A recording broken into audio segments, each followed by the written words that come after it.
shall touch faith.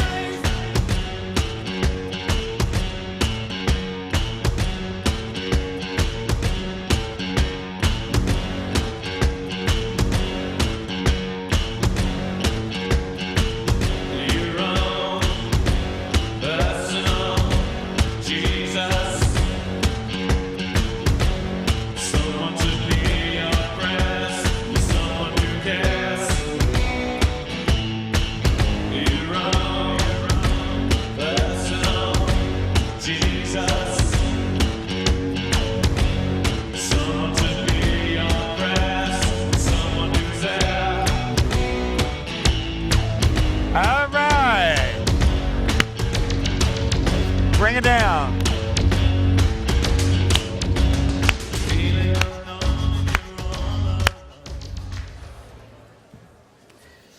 You got more money-ish?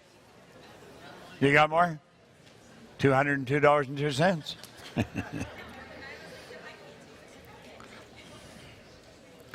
All right. Now, hello. Could we have the screen back, please? There you go. Now, I'm going to tell you where we're going to go. We won't be going there today. We will be going in the morning. This represents everything you know on the bottom. All of your life's experiences, whatever's got you to this point right now, your consciousness right now, the way you're living is because of the consciousness you have. Now, we're going to go there. But we're going to go there 3 or 4 times. Yeah. Because you say, geez, I'd like to do this, and I'd like to do that too. We want you to select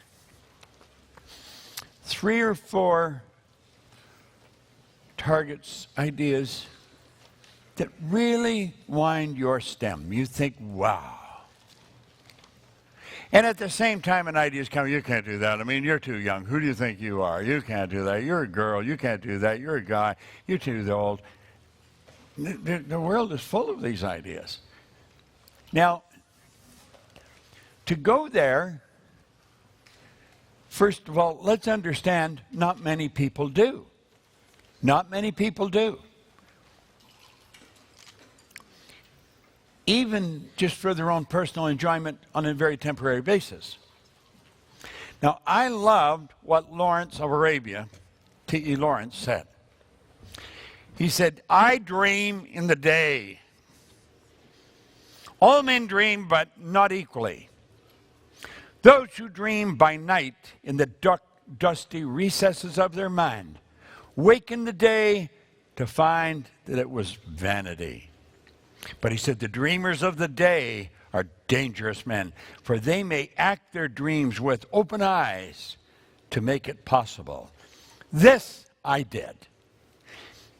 This I did. This is what it's all about. Why have you been endowed with such awesome powers? Look at what we've done as a people.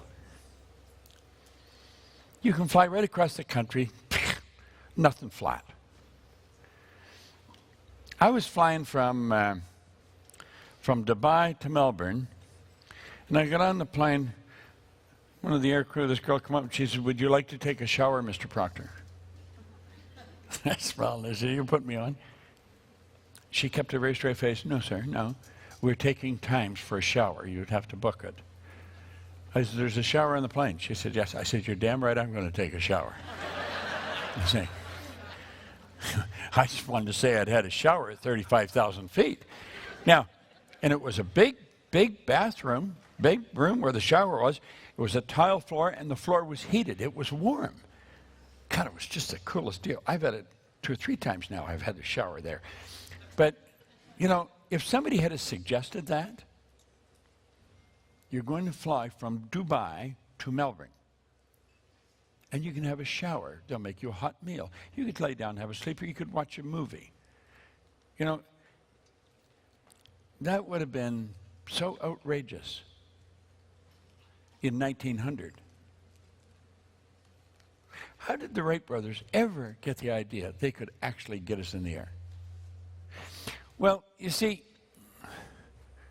we leave ideas like that always for other people.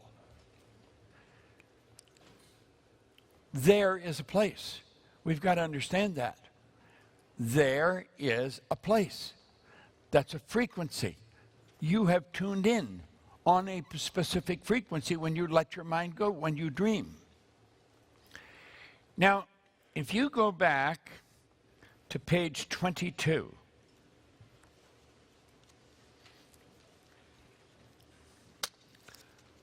now let's look at this. We say in all of history, there have been men and women who came from very ordinary backgrounds and yet set out with nothing but a dream in their mind and accomplished something absolutely extraordinary. It would appear that these individuals, by some emotional or capricious god, had been endowed with extraordinary powers, but they certainly weren't like you and me. They were different than us. But when we seriously study the backgrounds, we'll find they're the same as you and me. What made the difference was the decisions and the commitments they made. Now, in the following pages, a short biographical sketch of 5 extraordinary individuals from very different walks of life. We're going to take the time, we're going to discuss these, and we're going to talk about them. Now, hold on a minute. Kill that. That's good.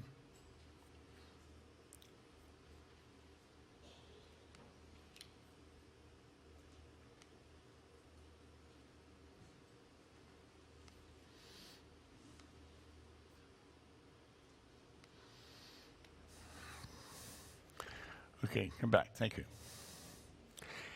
Now,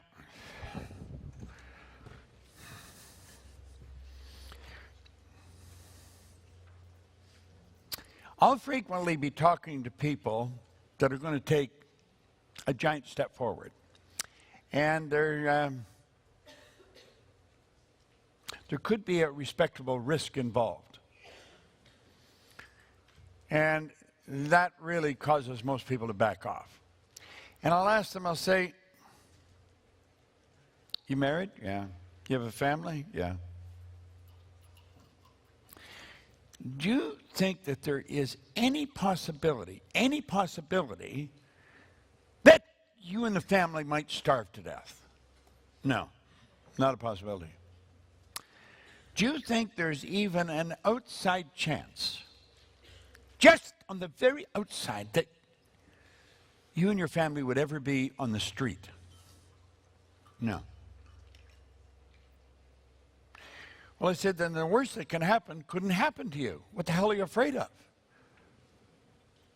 Now let's take a look at what the best that could happen. And they start talking about the dream.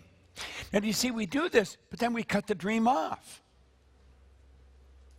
We don't permit ourselves to step out and do the thing that we've dreamed up. God gave us the ability to dream, and we don't do it. Why? Now, listen to this for a minute.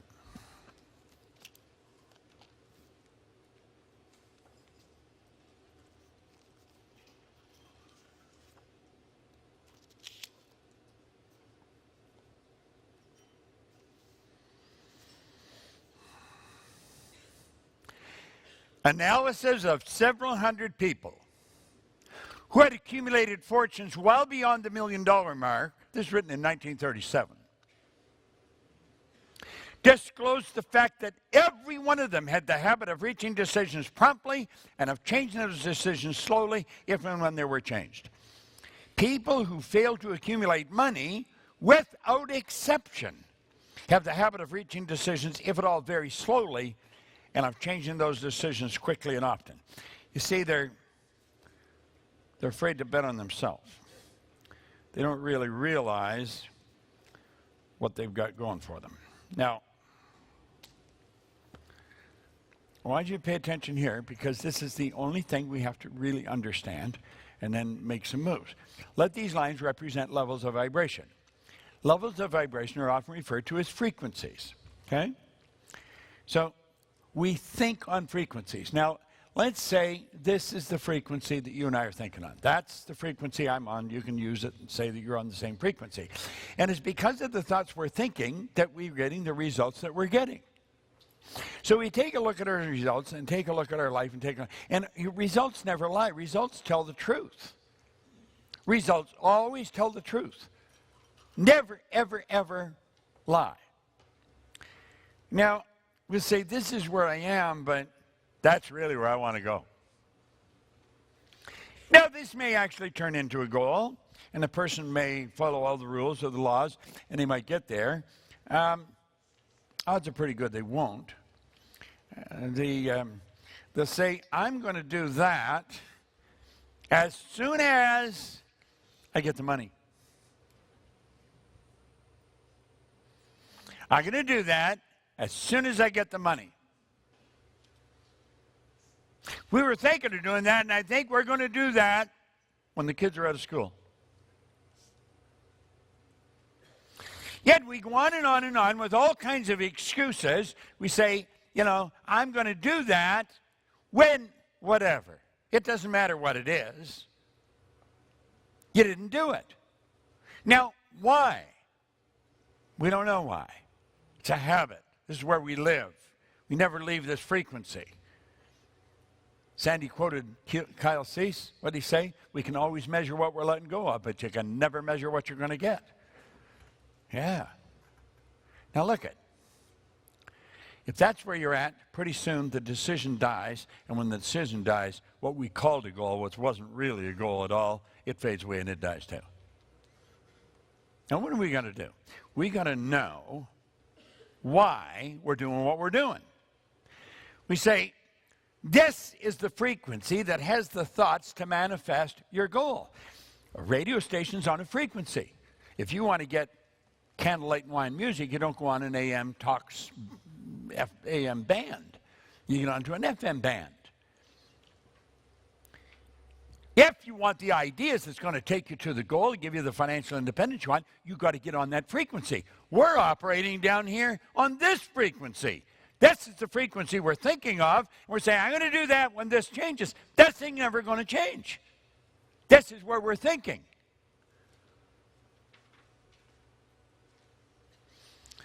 If you'll make a committed decision, this I'm going to do, and you don't have to know how.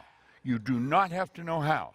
The second you make the committed decision, you flip your brain onto the frequency that you have to be on to attract what you have to attract to manifest the thing that you want.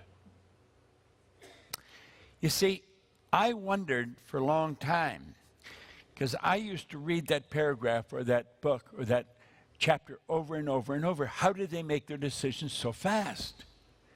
Where did they get their information? What gives them the ability to say, yeah, that's what I want, and they do it? They don't spend 5 seconds thinking how it's going to happen. I thought, how did they ever learn to do that? Well, it's pretty interesting. You see, they didn't have to have any information. They just had to ask one question. Do I want to? That's it. Not, can I afford it? That's why I told Sandy, I said, go live in each room. Mentally live there. Cook your meals. Have a bath. Sit and read a book. Mentally live in each room. You know what that would do? That would make her want it more. And that's all she had to do. She just had to want it. And she said, how's it going to happen? I said, that'll be interesting. That'll be an education for you and me and anybody else that knows us. Now, I think it was in October. And then I said, now let's really anchor this dolly. You know, let's lock it up. Make sure we get it. Send a message to all those people that think you're crazy for leaving your law practice, send them an invitation. Get a nice one printed and invite them all to this house. This is your new home for Christmas. And she did. She did it. What did Phil say? Did exactly what I suggest. See, I'd suggest that to some people and they say, well, that's just too crazy. I can't do that. And you just don't understand, Bob. You see, the truth is I do understand. Now, you're trying to get somewhere on this frequency and you're living down here on the lower frequency. Let's really get it straight. The only prerequisite is, do I want to? That's the only thing, do I want to? Now, there's so much information coming to you of why you can't, why it won't work, where the money's going to come from, where's the help going, where are the clients? I mean, it goes on and on and on. I mean, once you get on that track, there's an infinite number of those ideas. You got to trust what I'm telling you. Do it like I said with Phil. I said, Phil, do it until you find out I'm lying or I don't know what I'm talking about. Now I said, I do know what I'm talking about and I'm not lying. So,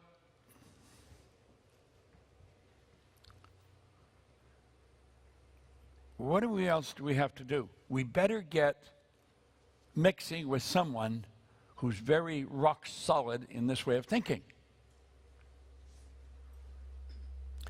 We're going to have to make a commitment and become accountable with someone.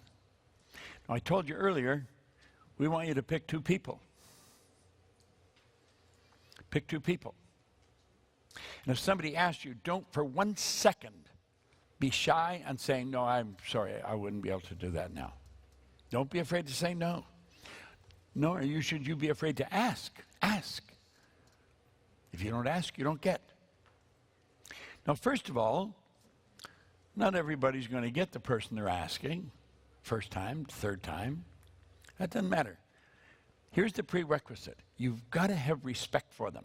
They've got to understand. That's why we'd like you to do it here in the room. Okay?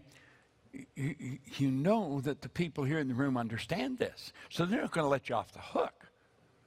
You can't get somebody who's going to let you off the hook who takes it easy with you. You get somebody who really gets you and says, no, this is the way it works. You know, I picked up this card on the marketplace. I want everybody to fill this in. Don't do anything with it right now, but make sure you've got this little card, the marketplace, filled in. Because that's guaranteed. You can be in an environment like this at will. And sometimes we get a little weak, a little soft in our goals. We've got to tune back in. Now, here's what I want you to do now. I want you to turn over to page 23 and 24. Now, listen very carefully. I'm going to suggest that someone start reading. Someone start reading. And they read a few lines, could be 4, could be 10. And then just say pass. And start moving to your right. Now, if it comes to you and you don't want to read, just say pass.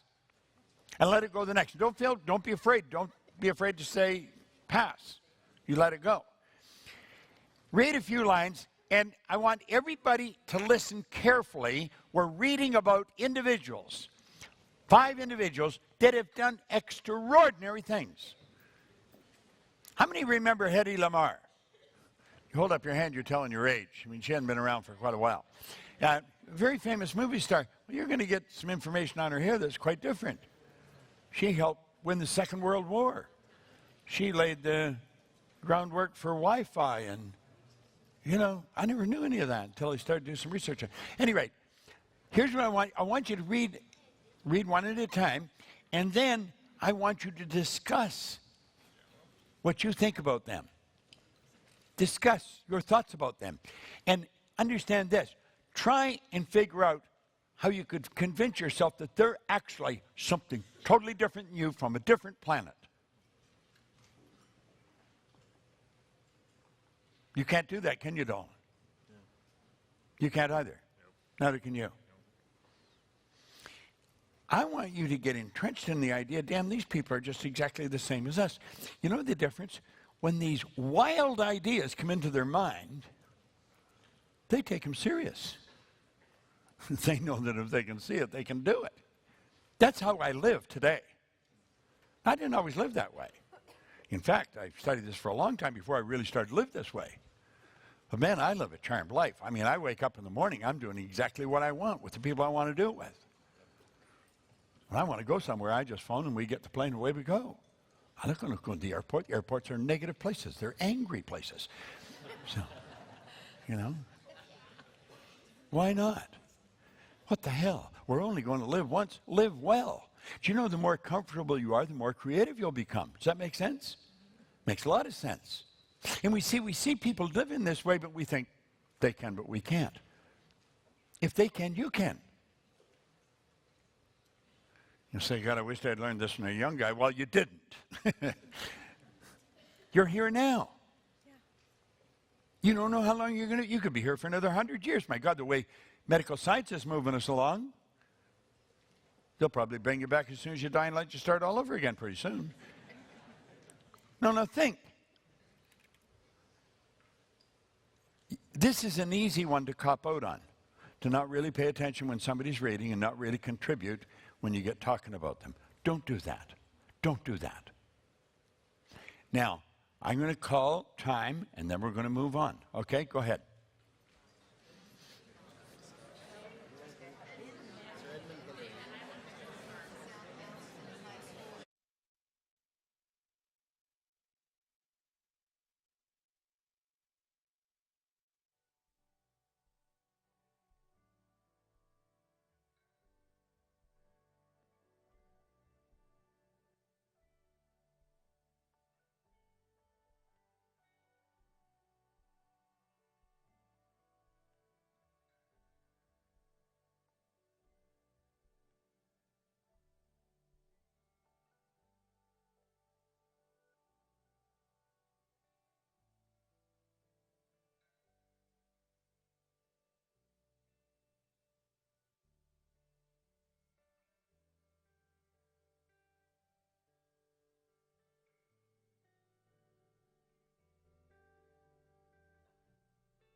we got a routine. If I raise my arm in the air, I'm going to get you to raise yours. Go ahead, raise it. And as it's going up, close your mouth. Okay? That's how we get order in the room. If I just raise my arm, you see, you start to raise yours, and everybody stops talking. Now, are you discussing the difference between you and Hillary? You see, the guy was a beekeeper with a big idea. Now, I was telling my brother here that I had the good fortune of working with him on 3 or 4 occasions. And the only difference in him, he's a heck of a nice guy, very quiet guy, but he's a big man. Man, he had a hand. When he shakes hands, it's just his fingers wrap right around you. I mean, it was a big hand. But the only difference in him and me was his size. Could I climb Mount Everest? Sure. Do I want to? Not the slightest desire to even walk up a little hill. You know? See, this has got to be something you really want. I was talking to Al, my brother, and he said something that was rather interesting. He said, anybody leaves this room and does not do better, he said, they fall into the John Wayne theory. Wayne said that life's tough. And if you're stupid, it's real tough.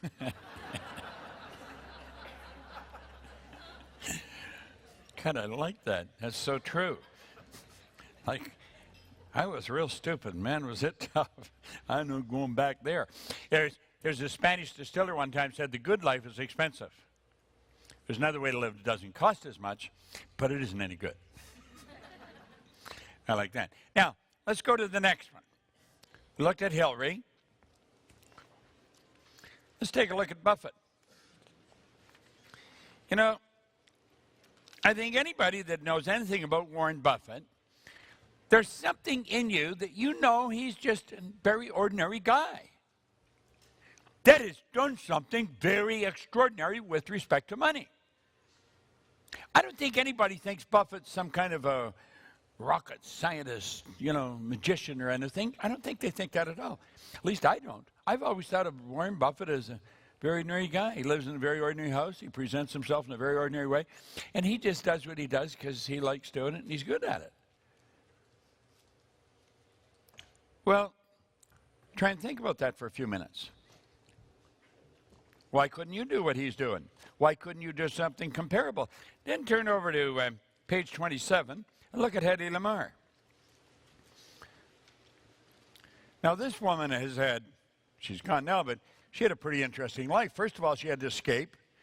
The Nazis were coming in. She escaped on a bicycle.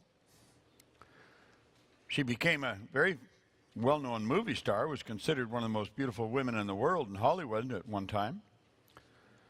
But it's the work she did in other areas that are so astounding. I thought these ideas came to her, but she had to take them serious or she wouldn't have acted on them. And she went to a composer because she knew that the energy flowed in waves. And it's really pretty interesting stuff. What possessed Hedy Lamarr to do these things? What possessed any of these people to do them? You watch the Think and Grow Rich movie that Scott Servine made.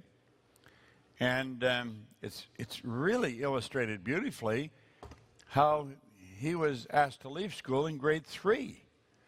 He was sent home with a sealed letter, and his mother read the letter and then put it back in the envelope and closed the envelope. And she told him that school said that he wouldn't be able to go there anymore because he was so far ahead of anything they were teaching. See, the letter said he didn't have what it takes to understand anything. So, on the surface, the opinions of the people around Edison indicated that he had no chance of making it. And the next one, over on page 31, of course, is Henry Ford. Whether you think you can or you can't, you're right. Now, I want you to read each one of these. We're going to take the time. There's not a rush. There's no need of rushing. And I want you to read them like you were reading, where one person will read a few lines, say pass, then somebody else. And listen carefully when they're reading it. Hearing it sometimes is quite different than looking at the words. And compare yourself with them. Say, they haven't got anything going for them. What did they do? They acted on the idea.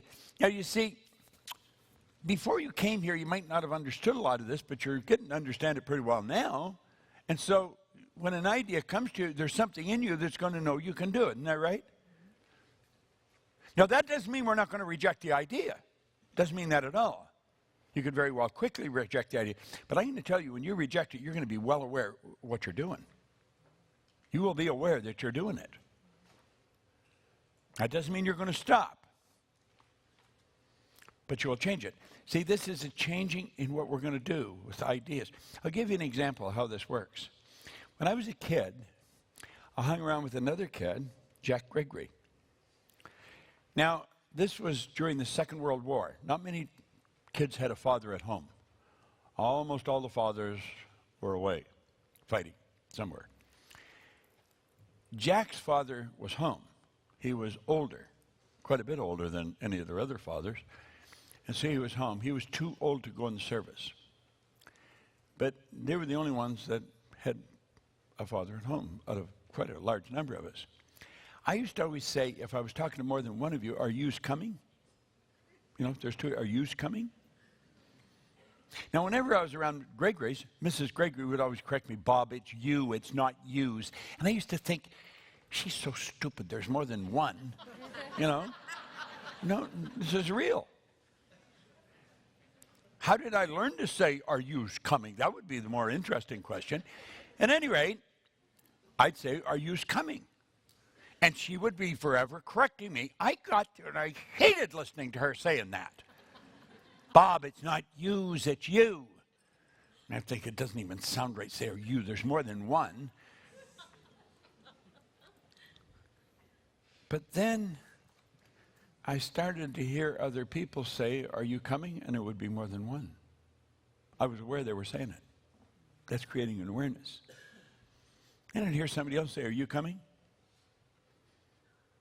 And I realized Mrs. Gregory's probably right. No, this is a thinking process we go through when we're switching, and it can be something very important. And then I would say, are yous coming? And I was aware that I said it. See, as soon as the words come out, I was aware I said it. I didn't change it, but I was aware I said it.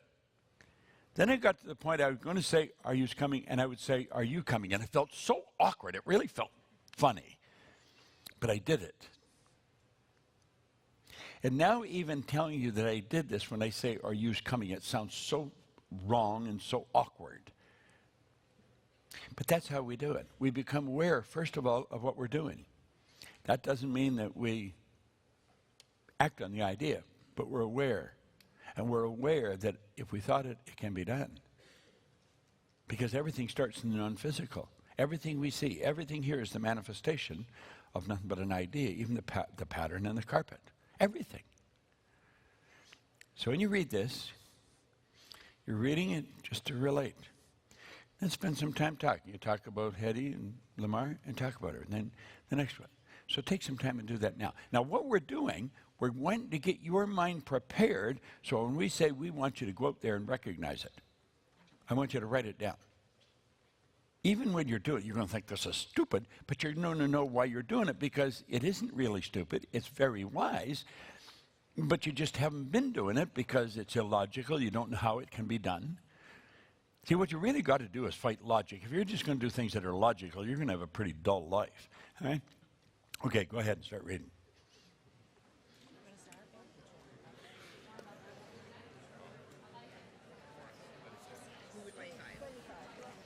Here, Max. No, you good.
All right. Something has just come out on our Insight of the Day, our Friday letter. And it's one that Brian called me about, and so I dug it out and sent it to him. There was a lady over in Phoenix, or pardon me, not in Phoenix, in Portland, that was coming to the seminars. And she's gone now, but she had the most interesting story for me.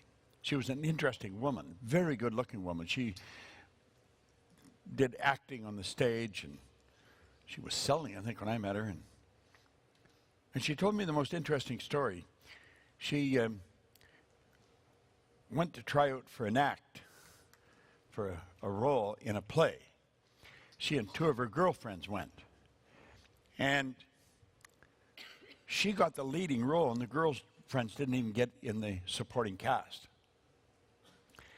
And she was having a very rough time over this with these girlfriends. And so she phoned a friend of her dad's, or a friend of hers. His name was Hap. Some of you are old enough that you'll enjoy this more than others, but it starts out, once upon a time, this is Hap writing to Anne. Her name was Anne.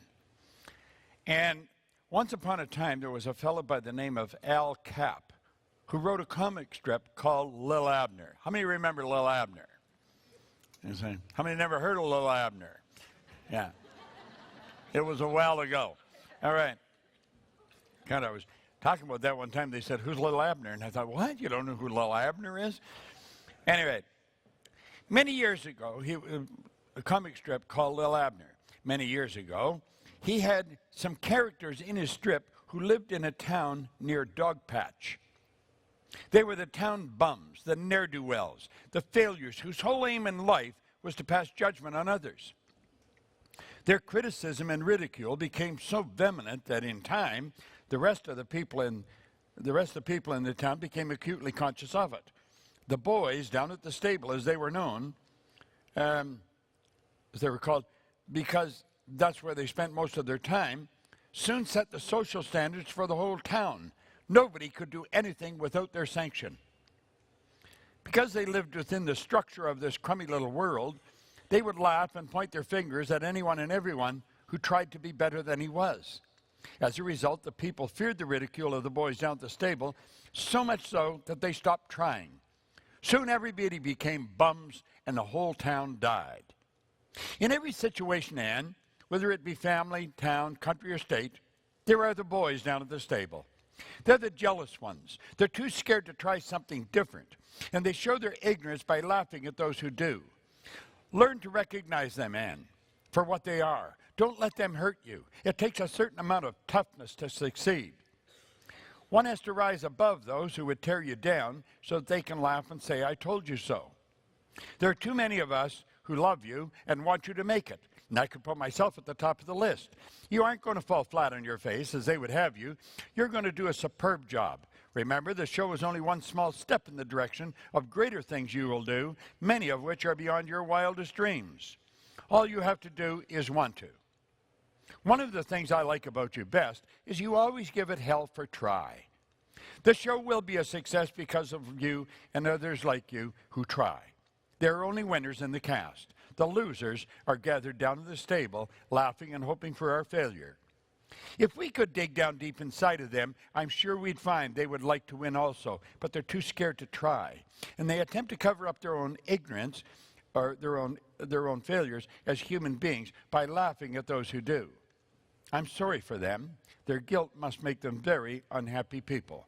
Much love, and give them hell, Hap. Isn't that a great letter? I love it. And Anne gave me that in a seminar. She was telling me the story. Well, we published that thing. We got her permission to publish it first, and she's gone now. We just keep publishing it every year because it's such a classic. And you want to remember this when you go home with your big new idea. You know, you're going to find there will be some prisoners still in the cave. And you're going to have to give it everything you've got, okay? Keep going. Go ahead. Thank you.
All right?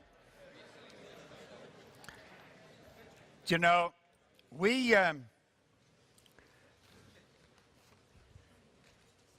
very pleased that we're able to reach you wherever you may be. The idea of streaming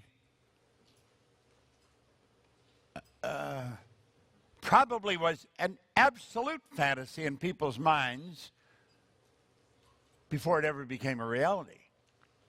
But now I can stand here, no wires attached to me, and you're away over in possibly Kota Kinabalu, Kuching, or in Sydney. You could be in San Antonio, Texas, or Rio de Janeiro. It doesn't matter. Cap Antibes, London, Amsterdam, Halifax. I can talk to you. I can communicate my image, likeness, voice, and share ideas with you. That's a phenomenal thing. And you know, in our business, everyone in the world needs what we've got. Now, we're just getting into this, but how many of you here, clap your hands if this, you can see this as extremely valuable? Okay. Thank you. Well, it's not something to be treated lightly. It's not something, well, you know, that's an interesting book, and then you get on with life. The way we've designed this, yes, that we're working step by step by step until sometime Sunday afternoon. We're not quite sure what time we're going to finish because we've never done this before. I want to do it right.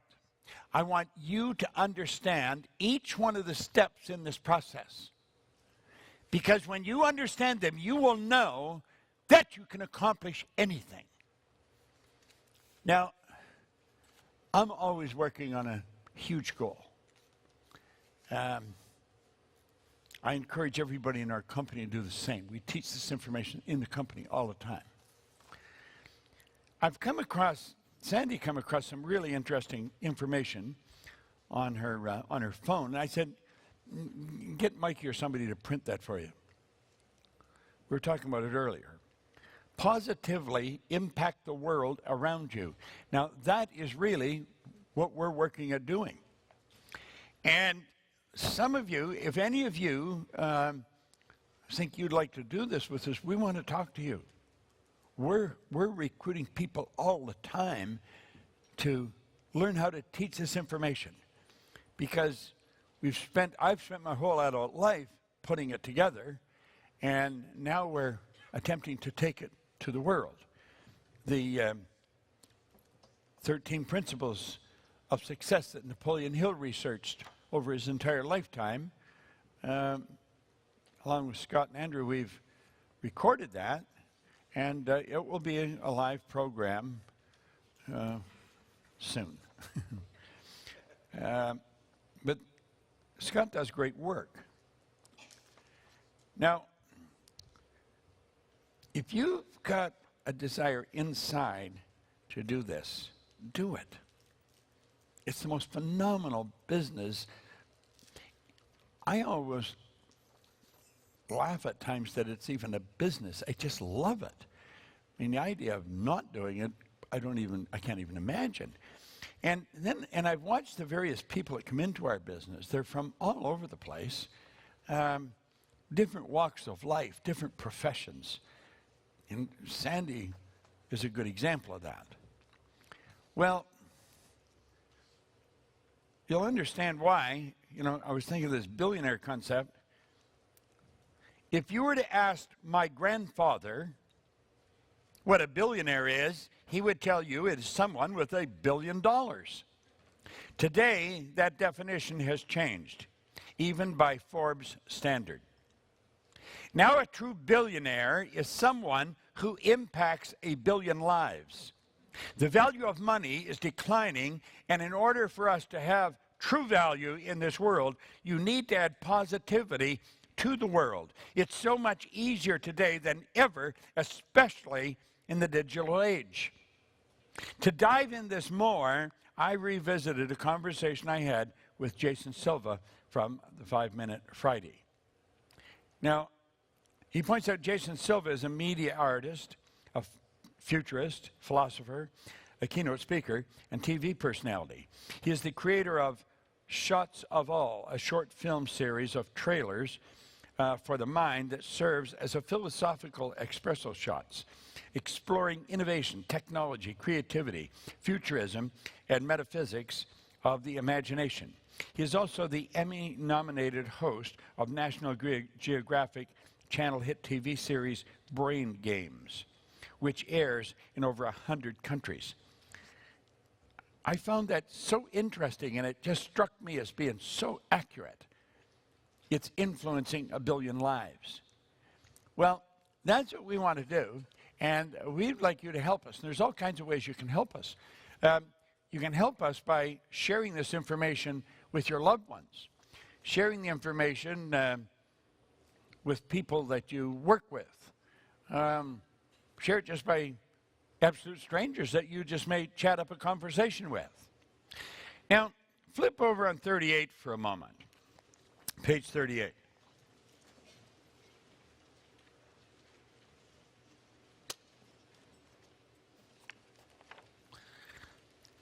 Here's a poem. It can't be done, so we changed it. The people who miss all the fun, who's he who says it can't be done? In solemn pride, he stands aloof and greets each venture with reproof. Had he the power, he would have faced the history of the human race. We'd have no radio or motor cars, no streets lit by electric stars, no telegraph or telephone. We'd linger in the age of stone. The world would sleep if things were run by the people who say it can't be done. Now, you're going to have a lot of people tell you it can't be done, and these will be people in positions of authority. Listen, Lord Kelvin, he's the president of Royal Society back around 1895, not that long ago. He said heavier than air machines are impossible. Heavier than air flying machines are impossible. Well, of course, he was justified in thinking that way. I mean, people had always thought that way. Nobody had ever been able to fly. The Wright brothers, bicycle mechanics.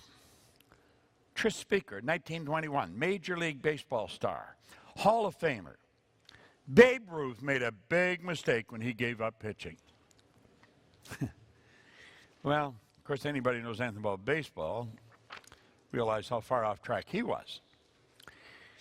Here's Charles H. Duell. He's the director of the U.S. Patent Office in 1899. Now, keep in mind, that is not that long ago. Everything that can be invented has been invented. You'd think, where is that guy living? Here's Robert Milken, Nobel Prize in Physics, 1923. There is no likelihood man can ever tap the power of the atom. These guys are not the guy next door. This isn't the milkman that's coming around delivering milk. These guys are heavyweights. And then, of course, there's Grover Cleveland, who's the 22nd and 24th President of the United States. 1995, he said, sensible and responsible women do not want to vote.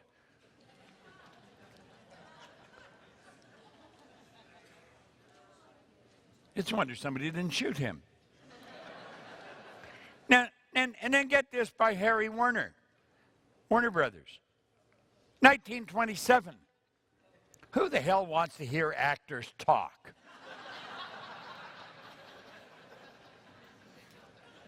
Now listen.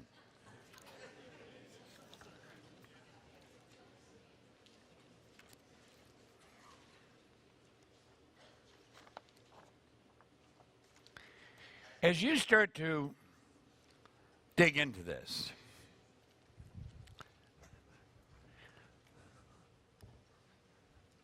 you're creating an awareness of basic truths.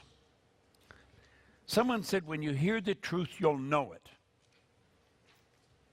Now, I found a way of explaining that. When you hear the truth, you'll know it. There's music in this room right now. There's all kinds of different music in this room right now. We don't hear it, but it's here. There's movies going on in this room. We got classical movies. We got all kinds of crazy rated movies. They're all here in the room. We don't see them, but they're here.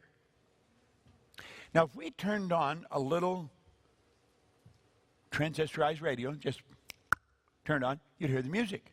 Why? The music is on a frequency.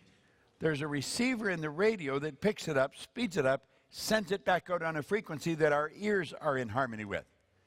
The music that's in the room right now is not in sync with the frequency your ears operate on. The pictures are not in sync with the frequency your eyes operate on. But they're here. It picks up the vibration. The radio station sends out the signal. The radio picks it up, speeds it up, sends it back out on this frequency. When you hear the truth resonates with the essence of who you are. It's in harmony with the essence of who you are. As the one strikes the other, it sets up a concept in our consciousness called knowing. We just know it's true. We don't know why it's true, we just know it's true.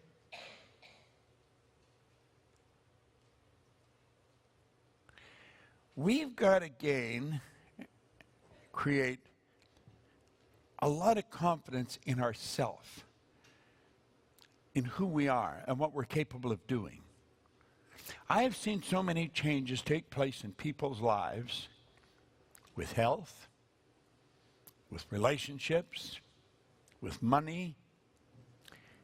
You see, when you work at this kind of a business, as many years as I've worked at it, you see a lot of different things. There is such an enormous amount of evidence that the way we're explaining this is how it works. If you go over it often enough, you'll be just as convinced as I am.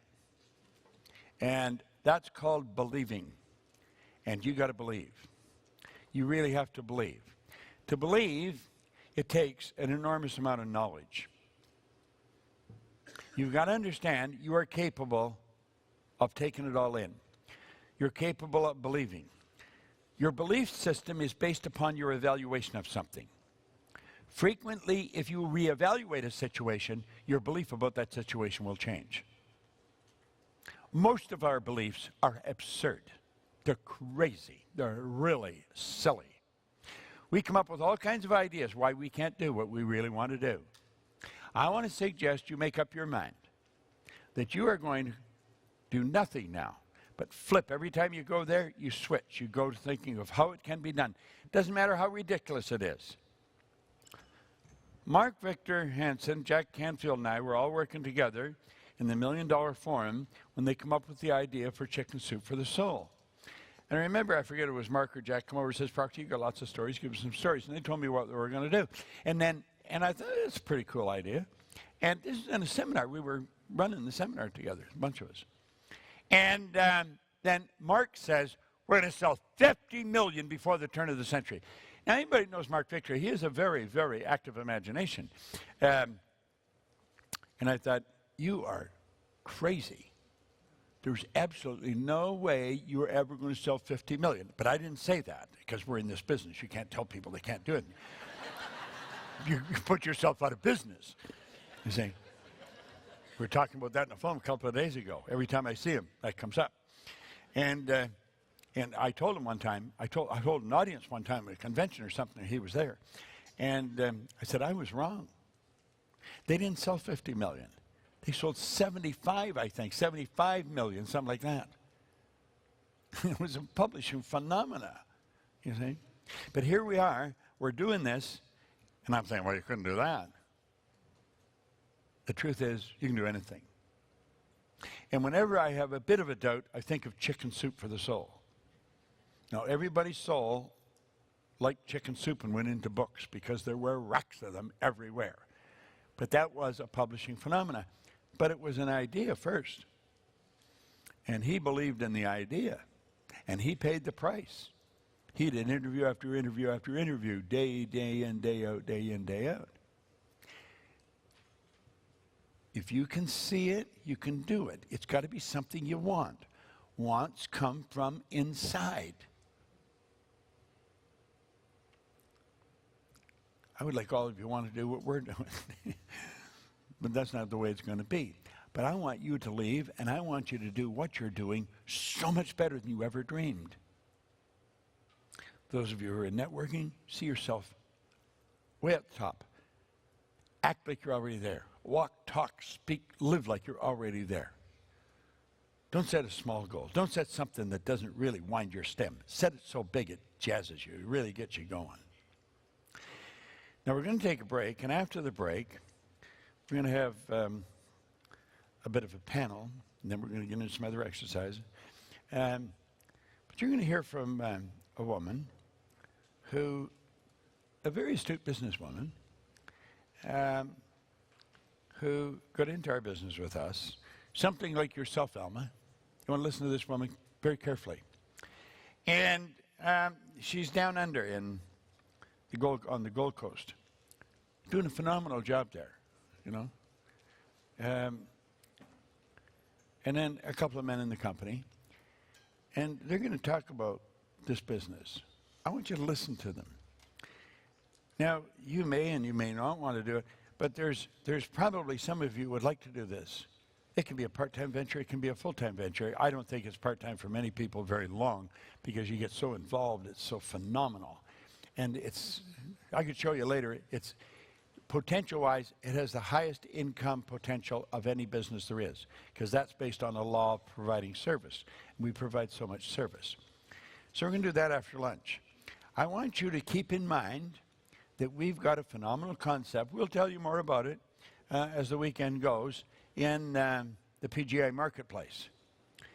It is a place where you can go and you can visit and be in an environment like this, a virtual environment like this, with people from all over the world. You can set up joint ventures. It's just the most phenomenal concept. And we haven't had it going long, but it's starting to go, and it's starting to go very well, and there's some people in it really doing well. We're going to tell you more about that. Keep in mind, though, as you go along, and while you're on your break, there is 2 people that you're going to need. You're going to need to feel comfortable with them. They're going to need to feel comfortable with you. And 3 of you want to get together, and you form this triad where you are responsible to each other. You will commit, and then you'll live up to your commitment. Okay? Is Gina? There she is. Here she comes. Good. Thank you, Gina. Thanks, Bob. Okay, so you know the drill. You know what? I've got to tell you that you are the best group that we've had in here to leave the room quickly. And I'm being very seriously. Very seriously, I can speak. I'm being quite serious. So thank you very much. Close your books, put them on the chair, leave the room, and we're going to come back in 20 minutes. Have a good one. All right, live streamers, Bob just told you that we are going to have a panel when we get back in 20 minutes, and I really want you to stick around. Bob mentioned we would be talking about joining this business with us as a Proctor Gallagher consultant, and that is one thing we're going to be talking about. The people on the panel will be Karen Brooke, Araj Masugi, and Bill Banta, who have been studying Bob for almost 5 years, 10 years, and 25 years. So they have a wealth of knowledge, of lessons that they've learned from Bob and Sandy, and they're going to tell us the most powerful lessons that they've learned. They're going to tell us how they start their day, what they've found the most success in doing that they've learned from coming to these events and being in the same chair that you're sitting in right now. They're also going to tell us about some of their client success stories, things that have worked for them, ordinary people who have gotten extraordinary results. It's going to be really inspiring. It's also going to be really practical and really helpful about actual steps that you can take on a daily basis to get to the goals that you want to create this year. So stick around with us. It'll be in 20 minutes, and it's going to be a really amazing afternoon session. We'll see you in 20 minutes. My name is Scott Haug, and before I became a Proctor Gallagher consultant, I was not in a great place. I pretty much felt like a little aunt. You know, sometimes I would be on a plane and I would look down and have that feeling, if I wasn't here, it would be okay. I wouldn't be missed by anyone. That wouldn't make any difference. I didn't have a purpose. Before I became a consultant, I was a practicing lawyer in Australia, and I worked for several years successfully, but there was just something that I wasn't quite satisfied with. In 2010, my life was just, I tried to do everything to please other people, went to college, got a degree. The income just wasn't there. I just wasn't happy. I wasn't making the money that I thought that I would make from going to college. Before I became a Proctor Gallagher consultant, I was running my own business. I'd been a teacher for 15 years, and my husband and I, we ran a dairy farm, and I had 4 young children. I was sitting in a cubicle, and I can remember that I just felt like something was dying inside of me. Never knew what it was, because I wasn't really studying personal growth and development yet, but I knew something was wrong. I knew there was something more in my life. Just I wasn't sure what it was. I got to the point where I was working big hours, enormous hours. I wasn't seeing my children through the week. I'd get home at about 6:30. I'd have dinner with my wife, and at 8 I'd start working, and I'd keep working until 11 at night. In my business, I was putting lots of time, money and effort into it, and over 3 years I just wasn't getting to where I really wanted to go, and I got to a point I was really frustrated. There was something missing, and I knew it, I felt it in my heart. And one day I caught up with a family friend. He said, "Ben, tell me your goals." I was like a babbling buffoon. I could not articulate what I really wanted in life. And he said to me, "Ben, you are playing golf at night. You don't know where you're hitting."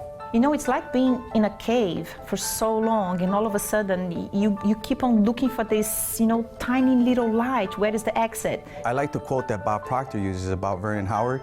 He says, "You can't escape from a prison unless you know you're in one." We put ourselves in that prison, but we don't even realize that we're doing it. I had all the degrees and all the expertise, kept doing lots and lots of training courses, expecting that they would help me get to where I wanted to go, and I just couldn't get ahead. But I knew I was destined to do more than what I was actually doing.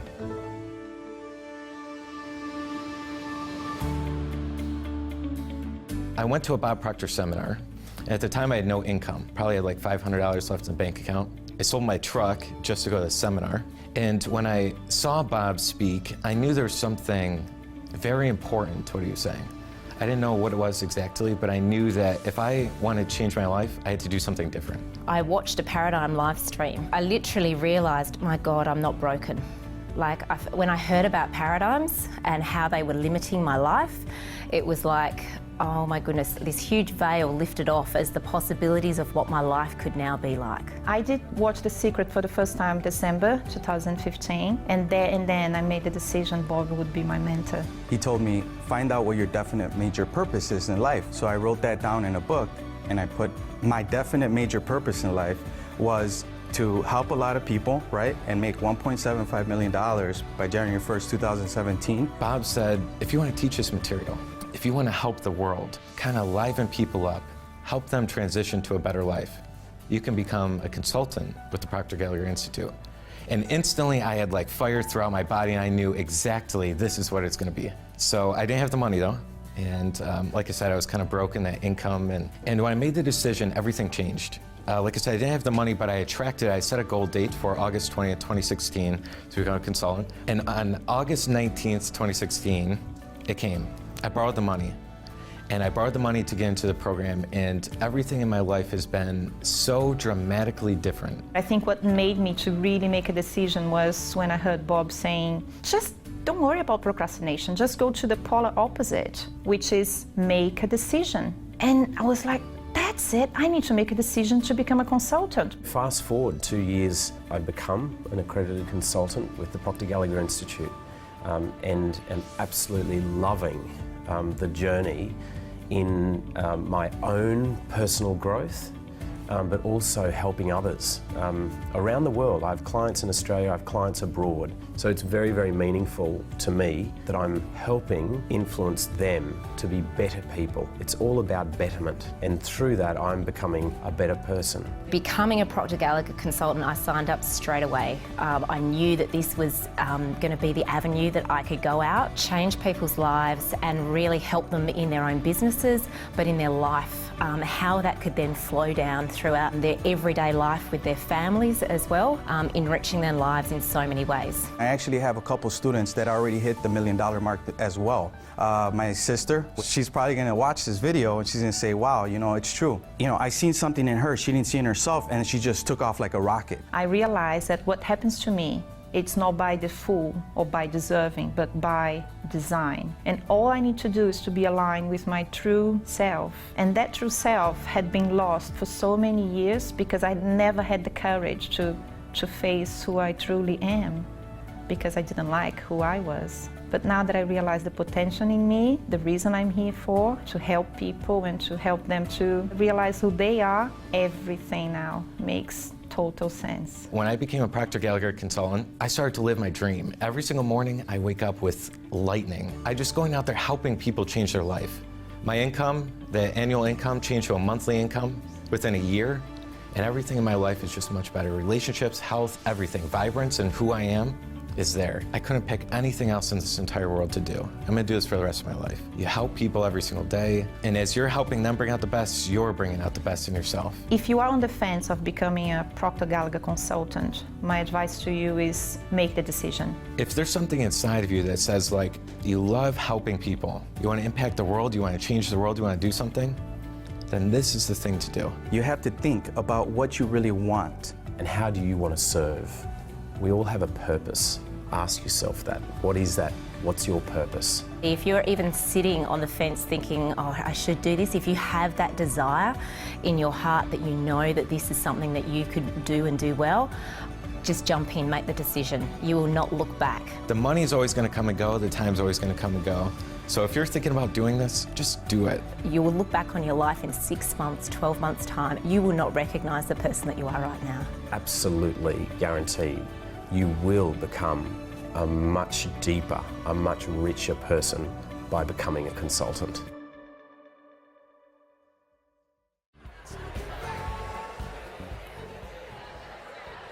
Hi, everyone. Hello, hello. How's everybody doing? Good? If everybody could come in and make their way to their seat, we are going to start a really special segment with 3 of Bob and Sandy's closest students. I'm going to introduce them in just a second. So how many of you came here because you want practical ways that you can implement into your life to reach your goals in 2019? You want something you can actually do on a daily basis? Yeah? Perfect. So these 3 people are some of Bob and Sandy's closest students, and they are going to share with us some of their biggest lessons, most powerful strategies that they use every single day to get extraordinary results, and they're just like you and me. So this is Araj Vasugi. Araj started studying Bob about 10 years ago. Bob, I'm going to let you tell your story in just a moment, but he is the most serious student that I know. He works side by side with Bob. He has been working with us for 9 years and has worked with thousands of our clients, helping them get the results that they want in their life. He's just an incredible person. Thanks, Mike. Next is Karen Brooke. Karen is from Australia. She's got an amazing accent. She's one of our most successful Proctor Gallagher consultants. She's also been to Matrix in Inner Circle twice, an 8-time consultant Inner Circle qualifier. And she is an incredible coach who turned her passion for the material and her desire to help people into making a really great living. And then on the end, we have Bill Banta, who discovered Bob back in '94 when he had a mullet. Came to a seminar just like this one, and then rediscovered Bob in 2015 at the same Matrix Karen was at, and has been on the Proctor Gallagher coaching team ever since. So let's give them a warm welcome and a round of applause. To get started, Araj, can you just tell us how you start your day? Sure. So the first thing I do, I have 2 young kids. I have a 5 and a 6-year-old. And first thing I do is either they wake me up or I wake them up. And now this year, we have a little different routine where we're doing a gratitude exercise together. So then I always want to start my day with a win. That's a big win because of my connection with my kids. But then I go to the gym. And I like going to the gym first thing in the morning because I feel good, and like I said, I get a win right away. So before I even come home and start my work day, I've already got a couple wins. So these are the things, and I'm always doing, there's 3 things I always do. I always do gratitude, I always do auto-suggestion, and I always do visualization of my goal before I start my day. And for those that don't quite know yet, can you go further into what auto-suggestion is, just a short version? Sure. So what I do is I repeat my goal for 5 minutes in front of a mirror over and over with emotion. And I think if you guys have heard Bob just for the past, and Sandy for the past day and a little bit, they talk about emotionalizing your goal. So I focus on really the repetition of emotionalizing my goal over and over again. That's so good. Karen, what is the most powerful thing you've learned from Bob and Sandy? Mikey, could you started with an easier question? You don't need the easy questions. The most powerful thing. You know what? And it comes back to right when I started to work with them, that you can take your dream and your goal and bring it into the present tense to change your life. No one had ever told me that before. So I was setting rational, logical goals until one day I heard Bob Proctor teach the concept of this fantasy, and that you use the fantasy to change your life. That would be the single biggest lesson that I've learned from Bob. Thank you.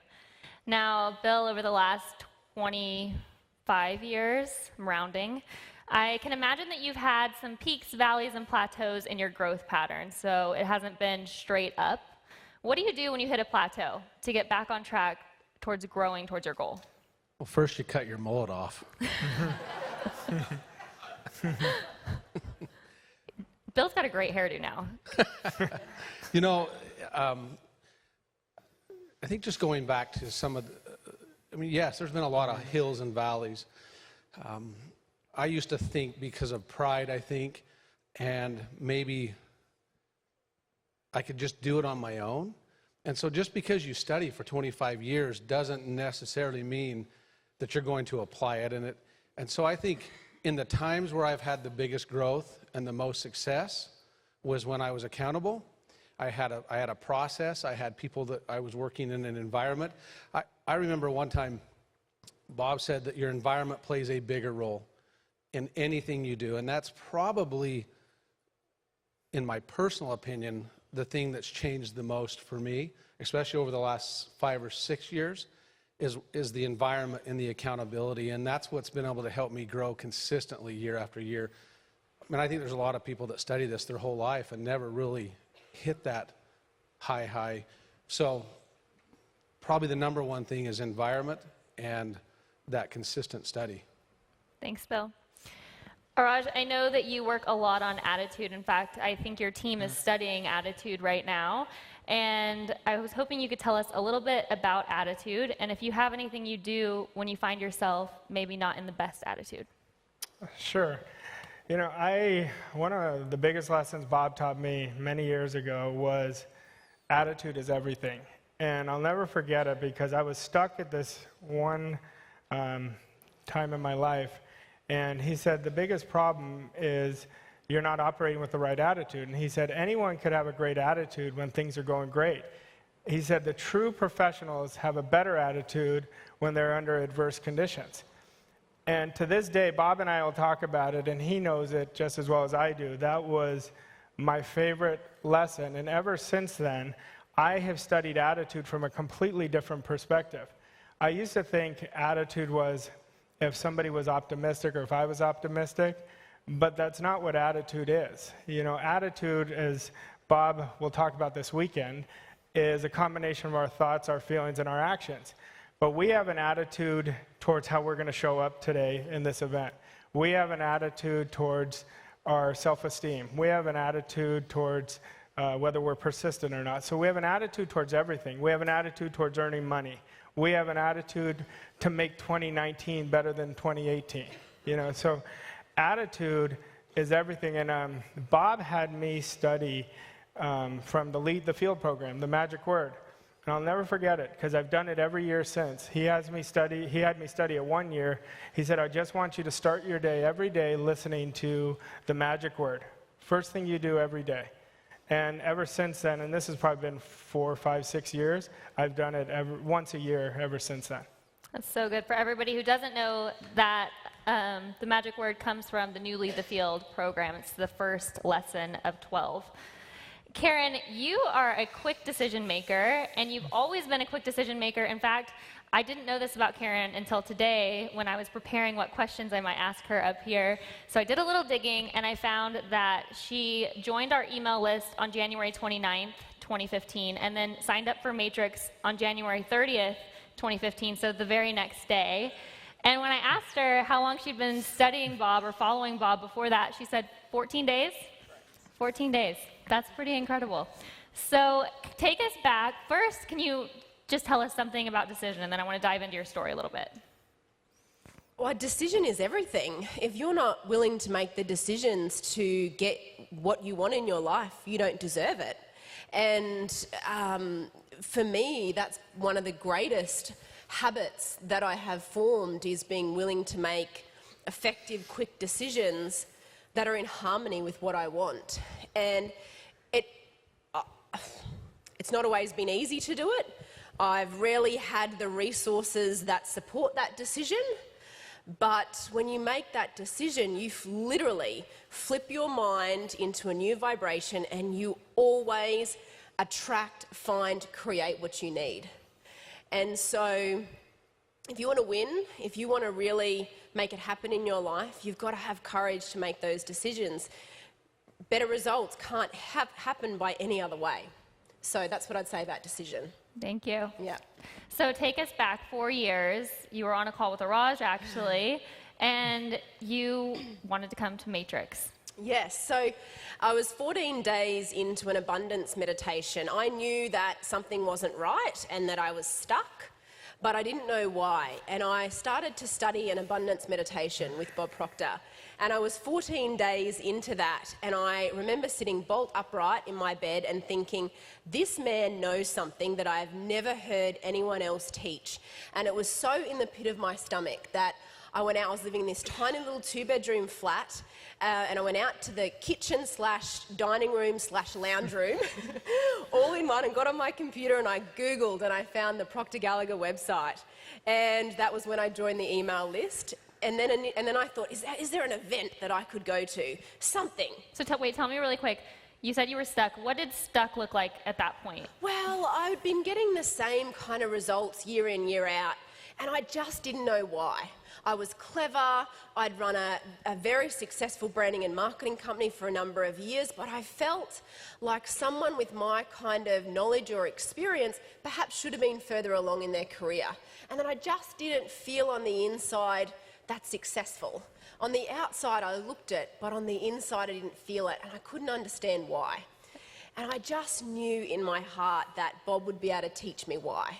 That he had something that in all of my years of education I'd never heard anyone else teach, or teach in such a practical way, that I just knew that under his guidance and mentorship I could really make magic happen in my life. And honest to God, that's what it felt like. When I got on that website and I inquired, I had no idea what I was getting myself in for, but I just let, I guess, what we would call now our intuitive factor, spirit, guide me. And I had the meeting with Rush the next day. How much do you want me to go into what happened on that call? But I got on that call with Rush, and And he's like, let's go to Matrix in the way that Arash does. And I remember putting down a deposit, and I really did not have much money in my account. I think maybe $2,000, $2,500, and barely enough to get by. And I was talking to Arash, and I was like, okay, well, he's like, well, what have you got? And I said, oh, $2,500. And he's like, okay, great. I've just got to transfer it. And he's like, okay, no worries. And so I transferred the money and I put my deposit down. I had no other money to my name, but I just knew that I was going. And I found the money. I ended up having to borrow the money off my dad, who was like, do you realize that's a small house deposit? Like, are you sure you're flying halfway across the world? But I just knew that it was right for me. And I'm so grateful that I backed myself. And I'm so grateful, Arash, that you had that belief in me. And when you told me that I could turn my annual income into my monthly income, and that wasn't even becoming a consultant at that point, that was in my current business, I nearly fell off my chair. I still remember it. And to this day, I'm so grateful for that conversation, and I'm able to use as an example now when I sit down with my clients to just say how significant these kind of calls are when you have somebody that can see the greatness within you and bring it out. So I'm very, very grateful. That's so interesting that you said that can see the greatness in you, because that's basically exactly what Araj said earlier. He said, when I was talking to Karen on that call, I just knew there was something in her that made her a perfect fit.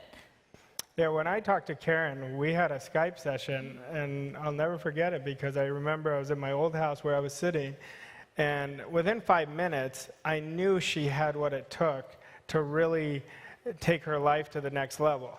Now, we work with a lot of people who say they want something, but she had so much desire. And I always look at desire because that is everything. You know, you can help somebody. It doesn't matter where they presently are. It doesn't matter what they've done in the past. But if they have desire and have the willingness to go, I knew that she would take off. Like, I told her that too, and I said, the only thing you're missing is the right direction. And I told Mikey, because I remember within 5 minutes I knew it, because her energy was at such a high level, her want was at such a high level, and you can't give that to somebody. You know, I wish I could give that because I know how much it is in the creation process, but I remember exactly, that's why I never worried about the money, because Bob has taught me so much, because I didn't have money when I got it. You know, I had to borrow the money. So I have a different belief around the money because I figure if I could do it, anyone can do it. And that's what I saw in you.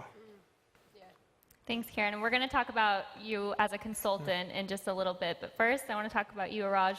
And Araj, whenever I first met your wife, because I met her before I met you, I remember she was like, she was your fiance at the time. She was engaged. And she said, I'm engaged to this guy, Araj. He's just so happy all the time. He's in your face, like, what do you want to do with your life? And I thought that was so funny. And then I met you. And take us back 10 years to what your life looked like. I think it was exactly 10 years ago. Yeah, so we were just starting our life together, and we were not in a great situation financially. I was starting over. I had lost my job. My company wanted to keep me. They sold, and the new company wanted to keep me, but I had been studying this material on my own for 3 years, and I turned it down. And I remember telling her, and she said, are we going to be okay? And I said, oh, yeah, we're going to be fine. You know, and I didn't know if I was telling her the accurate thing, but that's what I believed, you know, because I was always optimistic. And we were $150,000 in debt. I was not in the best shape physically. I was overweight, and I knew that I needed to make a change. And both Bob and I had a mutual acquaintance, and this mutual acquaintance got Bob and I on the phone. And Bob said to me, well, what is it that you want? What do you really want? And I said, well, I want to create a life of freedom, doing what I love. He says, well, what do you love? I said, I don't know. I said, I know I don't like being in this situation. I said, I know I like helping people, but I don't know in what way. He said, how serious are you? He said, tell me the truth. How serious are you? And I said, I'm very serious because I'm sick and tired of being sick and tired. And he said, well, you do what I tell you. I said, I'll do anything if it works. And he said, this will work 100% of the time. He said, until you find out that I'm a liar or I don't know what I'm talking about. And I didn't believe it, but I knew he believed it. And my way wasn't working, so I figured I'd try his. And I was like Karen, where I had to borrow the money. Like I did half of it on a credit card, and I did half of it from borrowing it from my mom. Anyway, I said to myself, I'm going to do exactly what this gentleman tells me for the full year. Because I used to be, I know a lot of people might be able to relate. I used to start things, stop them, start them, stop them. Okay, I was really super motivated, then I'd lose steam. Anyway, I said, this is where decision came in for me, like what Karen was talking about, because I said, I'm going to do whatever it takes for a year. And I did whatever it took, and during that year, everything transformed. I eliminated my debt. I lost 42 pounds. I earned a positive $282,000 after I eliminated my debt, and every year has gotten better for me and my family. So it's been quite a ride. It hasn't been easy. Change is never easy in the beginning, but it becomes great as you persevere. It's always, it has its times where it's messy, but I will tell you, and I told Karen this when we spoke, I told Bill this when we spoke, that I always believe, like, if I can do it, anyone sitting in the audience or live streaming can do it. It's just getting the right direction. Thanks, Raj. Now, I mentioned that you are one of Bob's closest students. You talk to Bob every single day, almost every single day. You guys are very similar in a lot of ways. Your personality types are very similar. And I know that you take very seriously anything he tells you to do, any advice that he gives you. And I'd love for you to just share with everyone some of the most valuable advice Bob's given you. That's not easy. He's given me so many. Bob and I, sometimes we talk 5 times a day. Sometimes it's once, sometimes it's twice. But we're always talking and masterminding, and I'm always picking his brain. I have ever since we became friends. I always want to know why he's doing something. Why did you do this? Or why were you thinking when you do this? Because I've never met a more aware person. I think the biggest thing is not as much as what he told me as what I observed from watching him. Then I'll ask him a question. Like, I've never seen him ever react towards a situation. He always is responding. Like this week, we had a situation come up that I asked him advice for, and he said, you want to come from the understanding. Always come from the understanding. So the one thing Bob has ingrained in me is that if I am clear about what I want, that there's nothing that will stop me from getting it. But my job is to get clear, hold the image, and get emotionally involved. He said, don't worry about how it's going to happen. Everything else will come. There's so many I could tell you guys. I already told you on attitude. If you ever tell Bob, Sandy's given her what happened with her when she got her house. When I was putting an offer on a house, I asked him first, what do you think? And he said, he was calling me every hour until I put the offer in. So he doesn't let you off the hook because he knows that you could do it if you get out of your own way. That's so good. I want to talk just for a second about self-image and confidence, and it's such a great thing to talk about because since I've known each of you and seen each of you, I've actually watched your self-images completely change. And you actually had a conversation with Bob a couple months ago at our last seminar, and you said, what do you think about confidence, and what are you working on right now?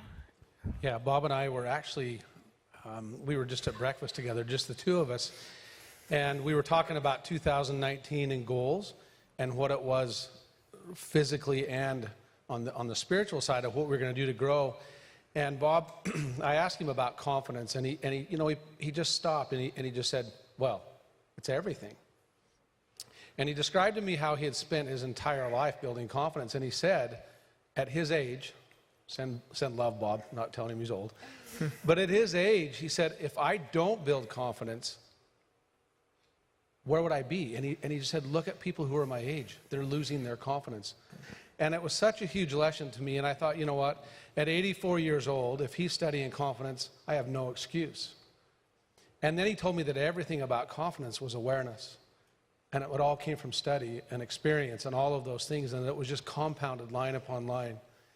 And, earlier at the break, Arash and I and a couple of people were talking, and we were talking about confidence. And Arash just said that really everything is just attitude, that confidence is attitude, that everything really boils down to that one thing. And you know, as I shared with Arash, I've been studying humility and meekness. And you can't find anywhere where it doesn't teach that those attributes are power.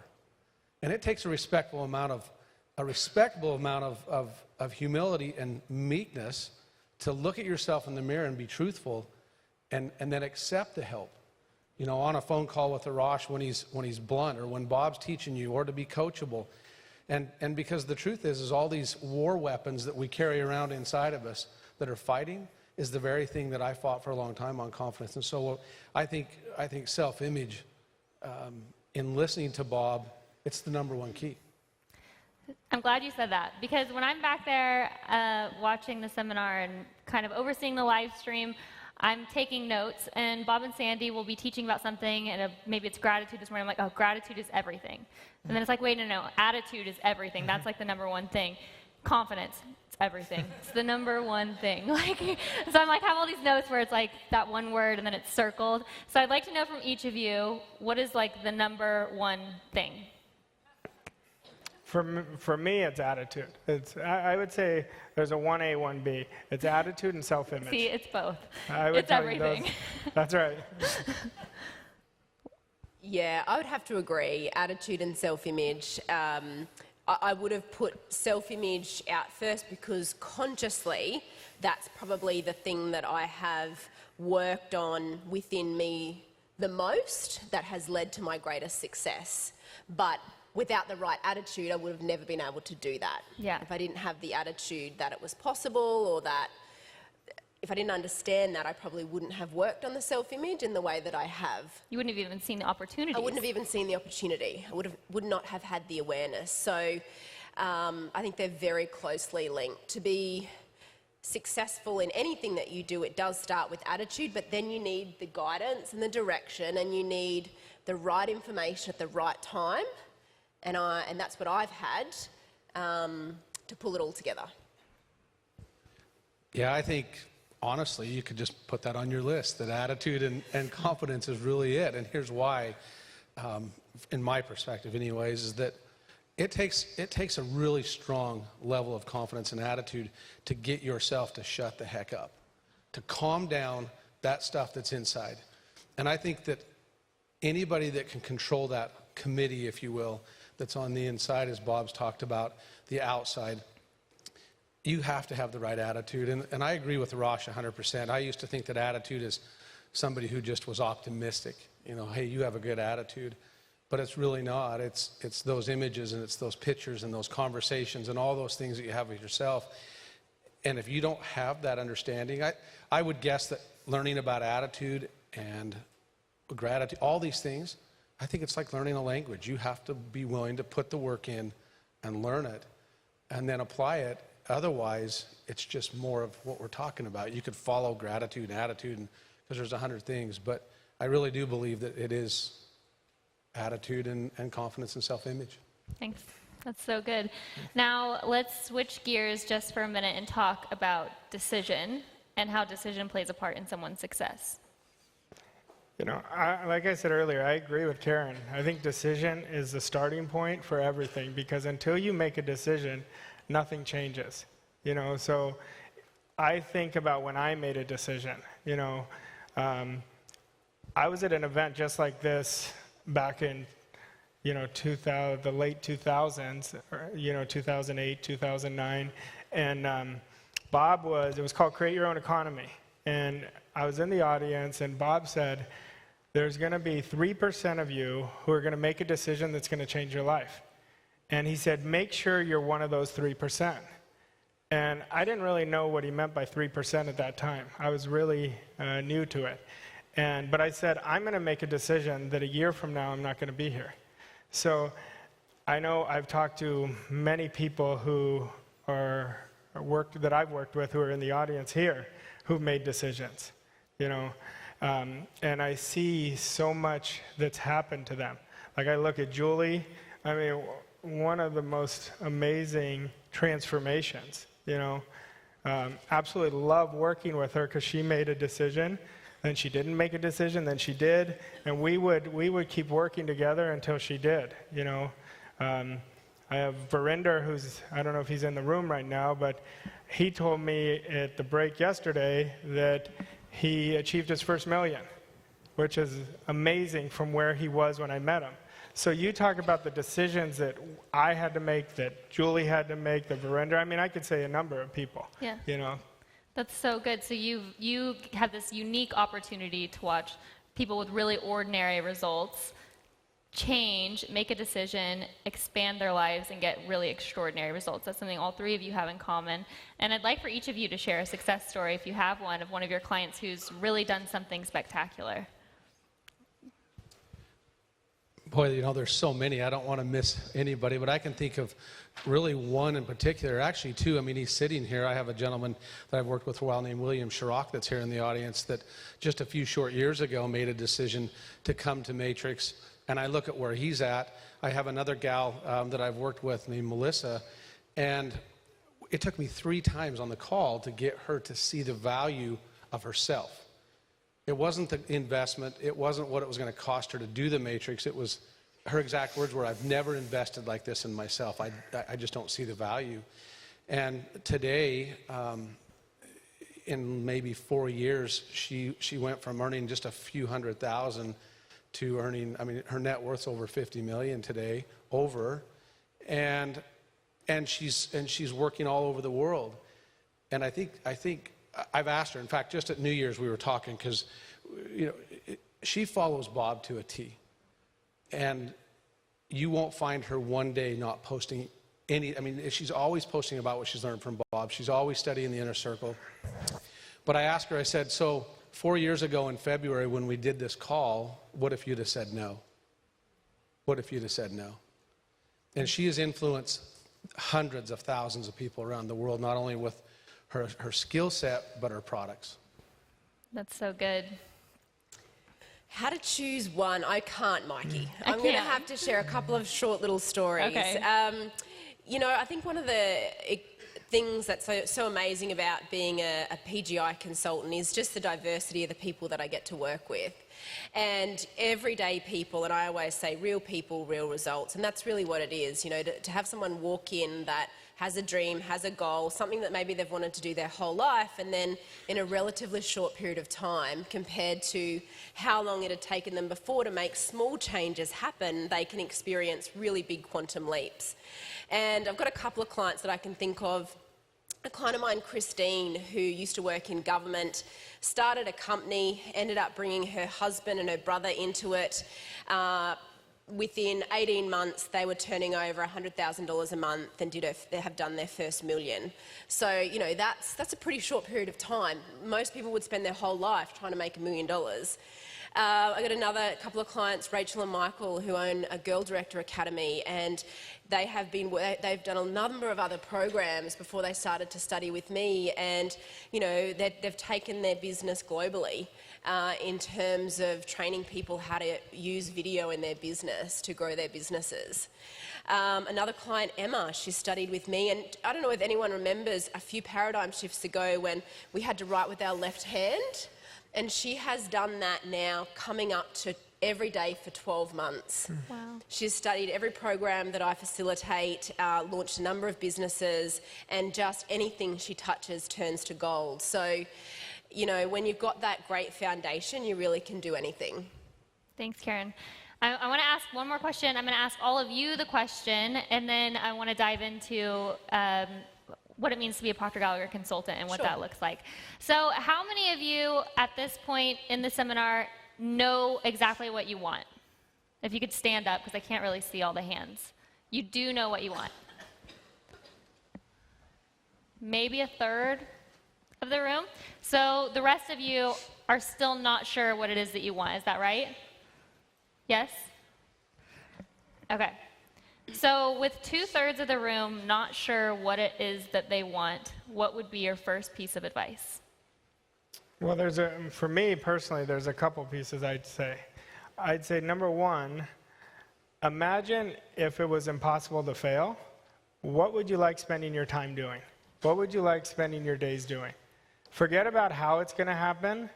That, just write it down. Bob's probably already had you do this, but write down, I'm so happy and grateful now, and write how you want to live.